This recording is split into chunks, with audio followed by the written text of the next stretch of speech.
name is Luca Zanna, and I'll be here with you today talking about philosophy or Krav-Maga. I'm a Krav-Maga instructor, but mostly I am a Krav-Maga student. The reason why, because Krav-Maga, like any other discipline, I don't care if it's self-defense or learning how to play an instrument or anything, learning a language, it's always a process. It's always a never-ending experience of learning. And I'm really dedicated. I really try to incorporate this new experience in my life as a Krav-Maga, not just instructor, but really person who lives through this self-defense system, because that's what it is. It is not a martial art. Even technically, it is from different martial arts. It's the best, probably the best different techniques from different martial arts, simplified, adapted to real life scenarios. Now, let's not forget, Krav-Maga was born for a country, like Israel, that they have been in war for 2,000 years. I'm not want to go into politics, who's right, who's wrong. This is not my job. My job is to talk about why Krav-Maga is, I think, important for everyone as a philosophy and also as a system that can save the life, can defend your liberty, can defend your person and innocent people. That's what it is about for me. That's why I say, it's a great opportunity. It's a great system, proven, battle proven. So what exactly is the philosophy of Krav-Maga? You can look at Krav-Maga in a different way. You can look at Krav-Maga like an opportunity to go a couple times a week. You go to the gym, you train, you put some music, you have fun, you maybe do some cardio, kicks a little bit, punch a little bit, you feel great, beautiful. Don't get me wrong, I think it's a great thing to start. But then, you realize maybe that's not exactly all the way you want to go. Maybe you want to learn more. Maybe you want to go deeper. Maybe you want to think that there is more, and there is more. Krav-Maga, there are different belts, of course, and that system is still about belts, if you want, but at the end, it's not about belts. At the end, is out in the street, or when you go home, or when you come back, anywhere, even if you're in law enforcement, or if you're at war, or if you're defending your children or yourself, how you react in a very fast, quick way under an attack. That's what it is about. So Krav-Maga, it's a philosophy also. It is not just kicking and punching. It is about, first of all, being able to be independent, to defend yourself, to stand on your own against an attacker. And more important, now, it is not just about going to the gym a couple times and that's it. It is about living the Krav-Maga every day of your life. Because at that point, you will look at life with different eyes. You will start to look at your environment. You will develop a different awareness. You will start to look around when you see a potential crisis, how to get out of the situation before even things happen, or even what could be the first way to attack the potential, bad person there, the first attacker. How be proactive, not be reactive. Your brain, at the end, is the most important weapon. And I truly believe if you follow the principles of Krav-Maga, you will start to develop a different type of mindset.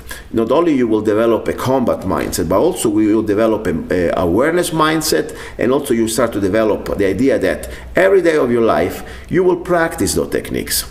And even when it comes down to physical techniques like, disarmaments or punching or kicking or whatever, ground fighting or techniques for, defenses against guillotine or chokes, whatever, you will start to practice this every day, every time, even in your mind. So it's not like, okay, I wait for the next day of the week, I go train for an hour. You practice those things every day. Regardless what belts you have, you will become proficient. You will become like you live and breathe Krav-Maga.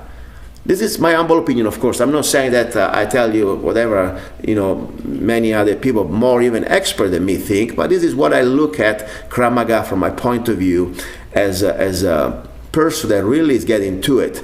And I really want to get better and better, and I want to share this information, of course, with my students. That's what I'm trying to do. So I'm very proud that I'm studying with the Master Alan Cohen from Israel.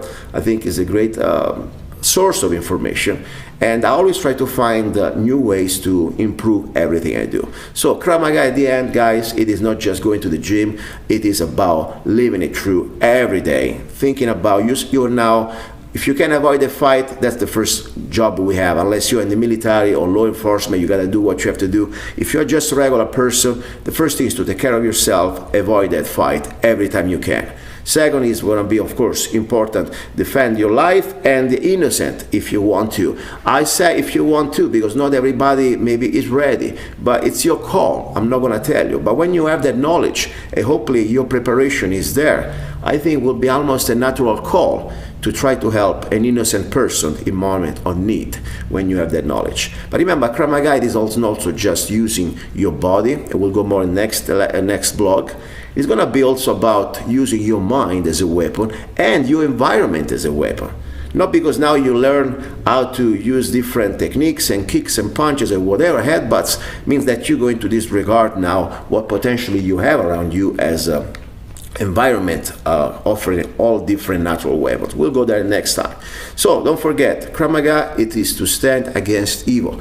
Defend yourself and living it through every day. Whatever techniques you learn, please don't just go to the next belt without living through the past belts. Experience them every day, practice them every day. I'd rather that you learn maybe 10 techniques than maybe 1,000 techniques, but those 10 techniques, they will become like your natural way to react in every way you do, everything you do. Like almost, you can drink a glass of water, you will be able to defend yourself with the techniques that you have in a very explosive and spontaneous way.